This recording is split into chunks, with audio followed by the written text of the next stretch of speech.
एक लंबे समय पहले एक बड़े शहर में बड़ी गंदी हालत में एक गरीब लड़की जीती थी। उसका नाम सरला था। वो अपने माता पिता और भाई के साथ एक छोटी सी घर में रहती थी।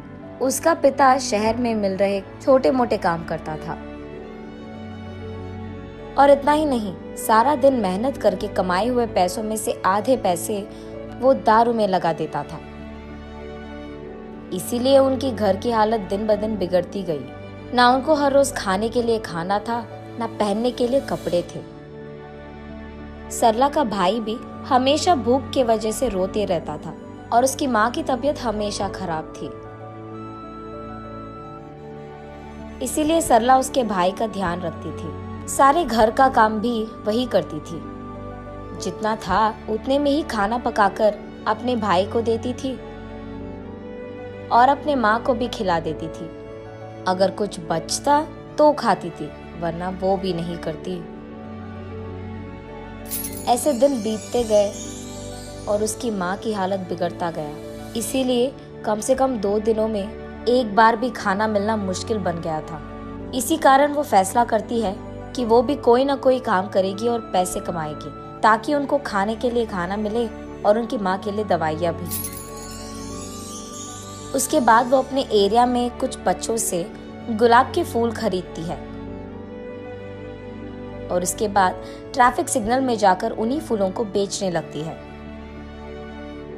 ऐसे दिन पूरा खाए बिना सोए बिना मेहनत करके कमाए हुए कुछ पैसों से वो अपने भाई और माँ को खाना देती थी।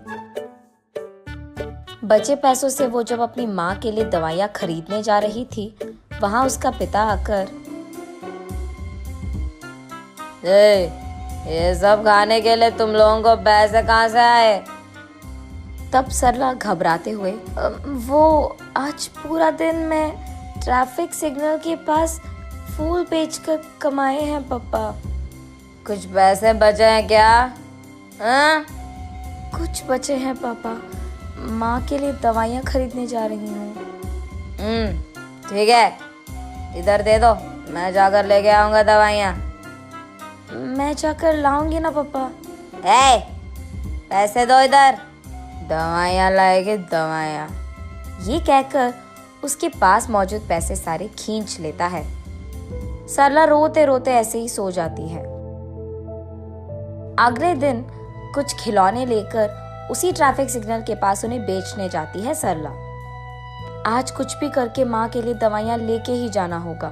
पापा को तो 1 भी रुपए नहीं मिलना चाहिए, ये फैसला करती है। उस ट्रैफिक सिग्नल में रुके हर कार के पास जाकर ऐसे ही पूछती है, खिलौने चाहिए क्या भैया? दीदी खिलौने हैं दीदी। सर 1 ले लो सर। मैडम 1 खिलौना ले लो मैडम। सर 1 खिलौना खरीदो सर। दीदी 1 खिलौना दीदी। ऐसे वहां आते जाते सब लोगों से वो विनती करती है, लेकिन 2 पैर होने के बावजूद एक भी खिलौना कोई भी नहीं खरीदता है और उसे 1 फूटी कौड़ी भी नहीं मिलती है। इसलिए सरला बहुत निराश होती है और क्योंकि वो सुबह से कुछ नहीं खाई है, उसे बहुत थकान सा होता है। लेकिन फिर भी जैसे ही ट्रैफिक सिग्नल के पास गाड़ियां रुकते हैं, वो भागते हुए फिर से बेचने की कोशिश करती है। लेकिन इतने में वो एक कार के सामने थकान के कारण चक्कर आकर गिर जाती है। जब आंखें खोलकर देखती है तो सरला एक बड़ी सी घर में और बड़े से बेड पर सोती रहती है और वहां मौजूद 2 आदमी, मेरा नाम सुरेश है बेटी और ये मेरी बीवी है सुमति। तुम चक्कर आकर गिर गई थी, इसलिए हम तुम्हें घर ले आए। तुम फिक्र मत करो, ऐसे कहते हैं। तुम्हारी नाम क्या है बेटी? मेरा नाम सरला है, मुझे घर जाना है। तुम कहाँ रहती हो बेटी? हम यही सिग्नल के पास मौजूद बस्ती में रहते हैं। हम तुम्हें खूब पढ़ाएंगे, तुम हमारे साथ रह जाओगी क्या? नहीं, मुझे घर जाना है। मेरा भाई छोटा है और माँ का तबीयत भी खराब है। आज मैंने एक भी खिलौना नहीं बेचा है। कुछ भी करके आज माँ के लिए दवाइयाँ लेके जाना ही होगा। मैं घर चली जाऊंगी। ये कहकर वहाँ से निकलने ही लगती है कि रुको बेटी, तुम्हें जो दवाइयाँ चाहिए वो मैं खरीद दूंगा और मैं तुम्हारे घर के पास भी तुम्हें छोड़ दूंगा। ये कहकर सरला को कार में बिठाकर कुछ दवाइयाँ और खाना खरीदकर सरला को उसके घर में ड्रॉप कर देते हैं। तब उस दिन सरला जो कुछ भी हुआ उसकी माँ को बताती है। अगर वो लोग फिर से दिख गए तो मेरी तरफ से शुक्रिया अदा करो उनका। ठीक है माँ, ये कहकर वो उस दिन पेट भर खाना खाती है और खुशी से सोती है सरला। अगले दिन सुरेश और सुमति सरला के घर आकर सरला के माँ के साथ ऐसे कहते हैं, हमारी भी सरला जैसी ही एक बेटी थी, तबीयत खराब होने के कारण वो गुजर गई। अगर आपको ऐतराज न हो तो आपकी बेटी को हम अपना लेंगे। हम वैसे भी गरीब हैं, कम से कम उसको तो एक अच्छी जिंदगी मिलेगी। ऐसे उसकी माँ को ऐतराज होने के बावजूद वो हाँ कहती है।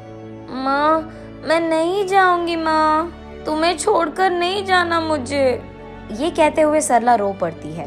तब सरला को वो लोग समझकर ऐसे कहते हैं, तुम्हारा सारा परिवार हमारे साथ रह सकता है, हमारे तो रिश्तेदार भी नहीं है और औलाद भी नहीं है, हमारे पास बहुत सारे पैसे हैं और तुम सबका देखभाल हम कर सकते हैं। सरला की माँ को ये बात मंजूर होती है। तब सुरेश और सुमति सरला के साथ उसकी सारी परिवार को उनके घर ले जाते हैं। अगले ही दिन से सरला एक बड़ी पाठशाला में पढ़ने के लिए जाती है और सरला के भाई को खेलने के लिए बहुत सारे खिलौना खरीद कर देते हैं। सरला की माँ को भी एक अच्छी अस्पताल में इलाज करवाते हैं और सरला के पिता को काम करने के लिए एक अच्छी नौकरी देते हैं। ऐसे उस गरीब लड़की सरला को सुरेश और सुमति के कारण एक अच्छा जिंदगी मिलता है और उसके साथ साथ उसके परिवार को भी।